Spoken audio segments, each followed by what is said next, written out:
the current database. So the agenda could be the kind of history of databases, NoSQL, Hadoop, the approach of it, the architecture, and some methods. Well, back to the history. The very first things that we had as a kind of dominant for decades was RDBMS, as we know it, SQL languages, structured query languages. Just by showing the hand, how many of you have passed any database-related courses? So a good few of you. So thank God. Then if I address some of the issues, definitely you will understand and catch everything. So the main characteristic of databases, I mean RDBMSs, are data persistency and integration and reporting facilities that we may deal with. And that brings the SQL Server on top without any competition for many decades. But after we had a kind of software crisis back to the 1970s, we had OOP, object-oriented programming, which was not that much fit with the SQL environments. So it brought us impedance mismatch. The impedance mismatch has come from impedance match. It's a kind of, a word from electrical engineering, which has nothing to do with, this respect, but it talks about the philosophy of looking to the database, which they, in object-oriented, we look at it as a kind of object, while we just want to look at the database as a kind of entity environment in traditional SQL style. So that brought us to another level. We had a rise of object or object-oriented databases in 1990s. We had in-memory structure, which I have no time to go through. This is the very found way. But we expected this will be a kind of replacement or substitution for traditional environment, which never happened, because we had at the end of the 1990s still had the dominance of RDBMS all of the. But what has happened in the beginning of 2000?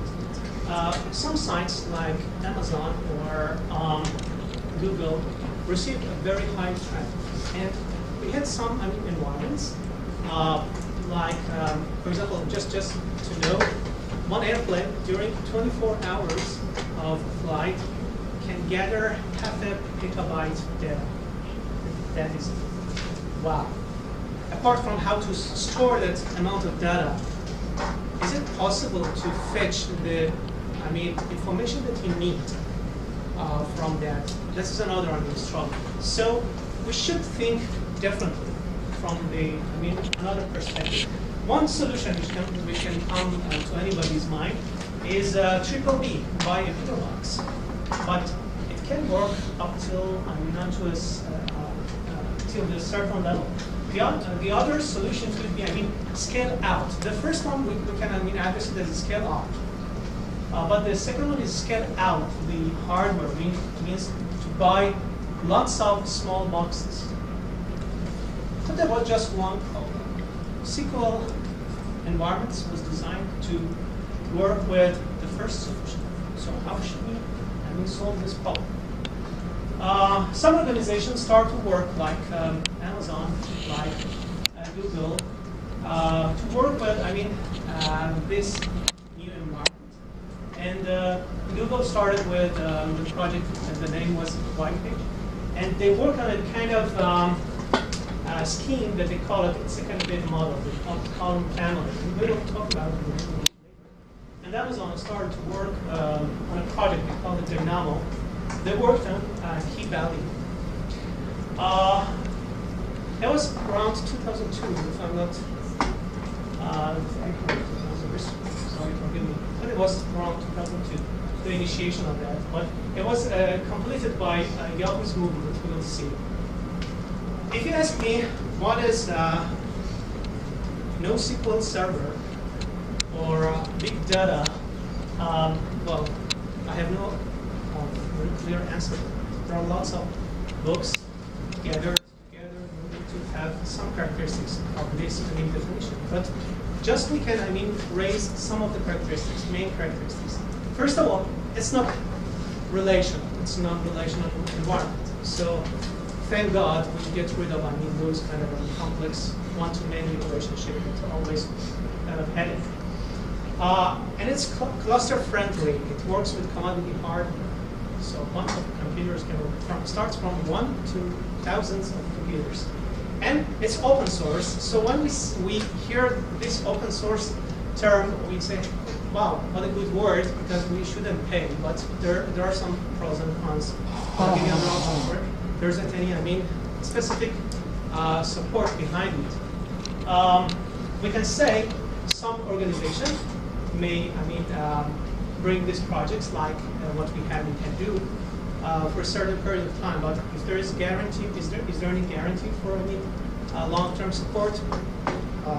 Let's look at it with a grain of salt. The other things that I'm going to talk about is the data models that has come from the big data environments that started in 2002. We had key value, which Hadoop is friendly to work with this data model. In key value, we have a bunch of information. One of them is key, the other is the value, which could be a kind of metadata. And we have a document data model. We have column family, which just to give you a kind of perspective of it, it could be something like an Excel sheet, but in a very gigantic scale. And we may have graph, but as you cannot distinguish a very specific line. You cannot, classify these first three items very clearly from each other. It's better to, fall them all under the aggregate-oriented umbrella in order to have a kind of general definition for them. They are not ACID. There's a kind of problem. People, when they want to talk about NoSQL, they say that all of them are not ACID, but it's not true because we have graph. Graphs are ACID. Well, ACID, as you know, stands for atomic, consistent, durable, and isolated. In graphs, we have less complexity in dealing and working with relational environments. We may have easier, relationships, and I'm gonna just go through it. In NoSQL, we have easier development and large-scale data.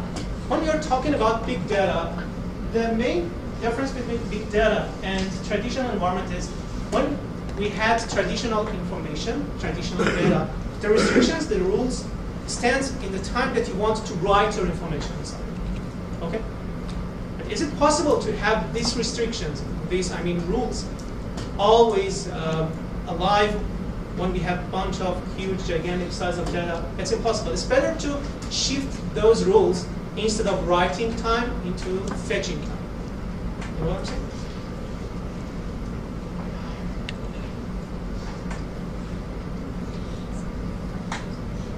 Okay. When we're talking about Hadoop, the first thing which may come to our mind is it's kind of software that we download and we start to work with, like any other application, but it's not. Is it a kind of operating system? It's not either. It's a framework, apart from the ideology, which we can say Hadoop is the ideology. It's a framework that gives you the ability to work with thousands of applications. You can put your applications on a queue and ask Hadoop to take care of each of them. It depends on the priority that you want to assign to that queue. So Hadoop is open source set of tools distributed under Apache license. First, it was initiated in Yahoo in 2004, and then Yahoo donated this project to Apache to work with. That is why the main company, which has tremendous amount of data inside the Hadoop environment, is Yahoo. And after that, we have Facebook as the second main consumer of this environment. Big data challenges three different categories: velocity, volume, and variety. Sometimes if you want to have the speed, it's extraordinary, and the volume of data is more than what you may guess, and somehow it's impossible to ask any generator of those data to keep the track and to limit themselves into certain amount of data types. So these challenges are ahead of any software that are dealing with big data. And Hadoop is going to tackle all these problems. Traditional approach works with big data with having a powerful computer, but it can work up to a certain level. When we have a very, very big data, maybe all the architecture collapses down. Then Hadoop is going to work with this big data by splitting and dividing that data into small pieces. And the computation should be divided into small amounts of fragments as well as the data. And the results should bring back to the server. And after that, the application can receive all the collected data as well. Thanks to one of the students, we get familiar with the architecture of Hadoop, and I'm not going to talk about it thoroughly. But the architecture of Hadoop contains two different categories: MapReducer and file system. MapReducer and MapReduce level works with the computational aspect, while the file system takes care of the data by itself. We have Hadoop file system, which is distributed file system, and we have some projects which are going to be run under the supervision of Hadoop environment.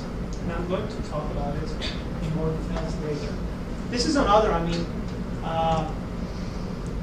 figure that shows you we have two types of nodes: master nodes and slave nodes, you see. And master is task tracker as well as job tracker, while the slave nodes can just have task tracker. And name node and data node are the other parts of the master node, which the slave nodes can just have data. Okay. You can see Hadoop is going to work based on the Linux environment. Linux is a kind of lower level that can provide the environment for Hadoop in order to work with commodity of computer. We have low-cost computers and a bunch of commodity hardware. But this text, as I told you, has two components: task tracker as well as data node. The task tracker is here in order to have just one execution component which works on a specific part of data. And that data is gathered in each of these slave nodes in data node section. In compared to slaves, we have job tracker as well as main nodes inside master computer. The question is, do we have just one master? And in that case, we will face a kind of single point of failure in this architecture. I'm going to talk about it in a little bit of details later. But the responsibility of job tracker is to receive any job from the application, then divide it and split it into different tasks.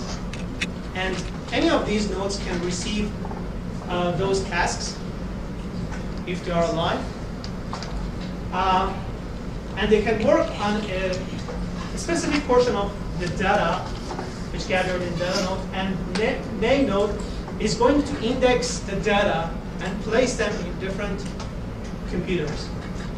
The question is how this master computer can be aware of the computers that are alive. there's a kind of heart-beating signal which periodically sends to master node, and the master computer will be aware of any of the nodes which are alive and can perform in the Hadoop environment. Not to mention your replication of free replication of data in order to take care of persistency and availability. That's the cost that we should pay in order to have the level of consistency that we are looking for inside Hadoop environment. So I talked about these two phases before.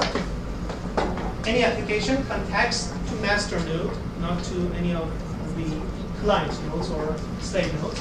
Then the task would go into queue, but the other question could be, is there any specific, for example, algorithm first in, first out, or this kind of algorithm in that queue? It absolutely depends on the priority that you assign. It can be first in, first out, or any other algorithm that you want to use inside Hadoop environment. The job tracker breaks higher, bigger tasks to smaller pieces and to send a smaller piece of computation to the task tracker. It also can combine the result and send it back to the application. The name node, as I told you, it is responsible to keep the index which data resides on, which data node. When application contacts a name node, it tells the application that in order to get your particular data, you should go to which computer. This is the, MapReduce architecture.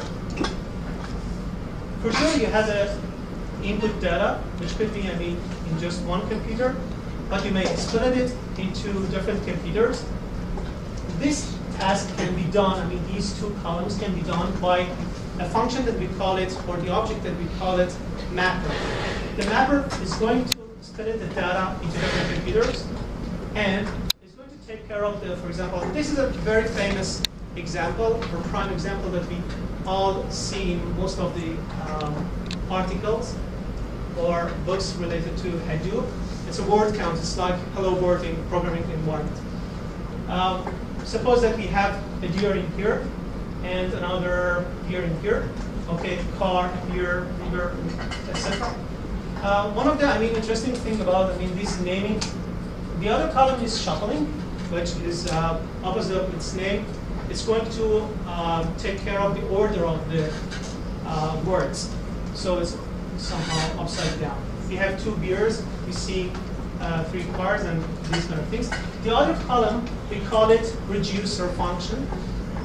It's going to reduce the numbers, and the result is sent back to the application, which has sent the original data. So suppose that all of these boxes should be done inside Hadoop environment without any awareness of the client.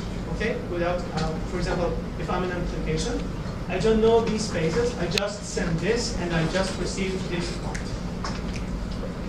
And as you may see, MapReducer are the services which can be done inside the Hadoop environment. But we didn't touch anything about fault tolerance, which Hadoop is very famous about. If any of these data is going to fail, what should happen? So by default, we should have 3 replications of the same data. If any one of these data is lost, Hadoop is going to replicate another data, another node. If we have more than 20 computers, we should have replication out of just one single rack. Because if we have rack level failure, what should we do? We should take care of rack level failure as well as computer or any slave node failures. And if there is anything happen to those task tracker, Hadoop is going to take care of that. So you can see if we have a hardware in the lowest sedimentary of the computer, and we have operating system just one layer upper than that, we you can see Hadoop lays on that operating system and connect all the computers invisibly together. That's a kind of true terminology to say it, to call it transparent, because whenever you connect to any of these clients, you will never be aware of where is the specific location for any of these data. That's the beauty of distributed environments. And Hadoop is very famous to work with. The benefit of these environments could be, first, the programmer doesn't have to worry about where the program is located. I mean, that dividing, that division can happen without our awareness by Hadoop environment. And how to manage the failure. Hadoop is here to take care of that issue as well. And how to break computation into smaller pieces. That's another beauty of Hadoop, which just takes care of this as well. How to program for scaling. It's just as easy as working with some parameters and setting some parameters inside the environment. And the program can focus on writing scale-free programs. It's a little too good to be true, but to be honest, it is. I wish I had time because I'm working on this project, and we could just have a demo for showing you how you can simply divide your computational environment in different nodes. Let's imagine anyway. So it's a scalable environment. You can start from 1 to thousands of computers, and EC2 is one of the projects that Amazon is going to take care. And you can subscribe, but you have to pay for any process that you want to send to EC2 environment. It's not free. I heard that there's a project in here in Ryerson. They started to assign a big computer for the server for Hadoop, and it's kind of a good news for all of us to use the local environment servers rather than EC2 and others. The problem for traditional environments like SQL is when you want to expand your environment to 4x performance, it's impossible to just buy something equal to 4x price of the original hardware. It's a kind of, the relation is trigonometric, or it's a kind of exponential relation. But in Hadoop, you have linear relation between the commodity computer and the processing speed. So I talked about this, but I didn't talk about projects. Projects could be the most famous projects are Hive, HBase, Mahout, Pig, Uzi, Flume, and Scoop. One of them, which I didn't mention here, is Hadoop DB. They tried to build a kind of structure over the Hadoop environment in order to resemble the SQL Server instructions, because most of us are familiar with select star from table, and we want to have that facilities inside Hadoop environment, but it's a kind of mission impossible to touch that target directly. So these are the software, these are the projects that can help us in order to resemble the environments inside Hadoop. As I told you, the project was started in 2004, 2005 by two gentlemen, Doug Cotting and Michael Caffarella. And the name of Hadoop, which you always see the sign, is a kind of yellow elephant. The story behind it is very beautiful.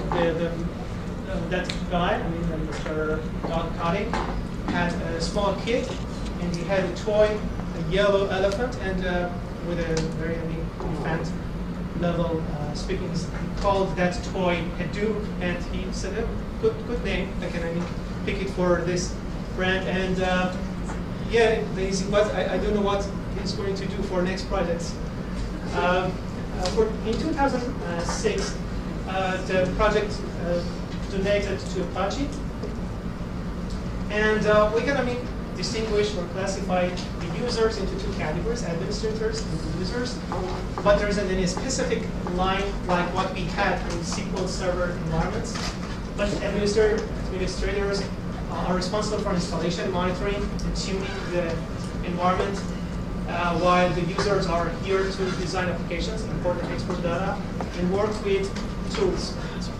Finally, the Hadoops usage area could be social, retail, financial services, searching tools, governments, intelligence, but still we have a big gap for having Hadoop in some secure environments like banking system. Still, we have a large amount of gap. These are the companies, the most famous companies that you can see. On top of them are Yahoo, Facebook, Amazon. And we have different applications, as you may see. About security, just if, for example, you go to Facebook and I promise to finish it in 2 minutes. If you go, for example, to Facebook and start to add friends non-stop, it's going to, pause you and block you and some. It happens to some of our friends. So why? Because there's a kind of, fraud detection which works with these big data in Hadoop environments. So this, when I'm talking about security in this environment, it's just like the example that I told you. And is the future will be a kind of just Hadoop environment? For sure not. In future, we will have a bag of different databases. It depends on the requisite, it depends on the requirements that you are dealing with. You choose and you pick the specific database environment. Hadoop just could be one of them. Thank you so much. And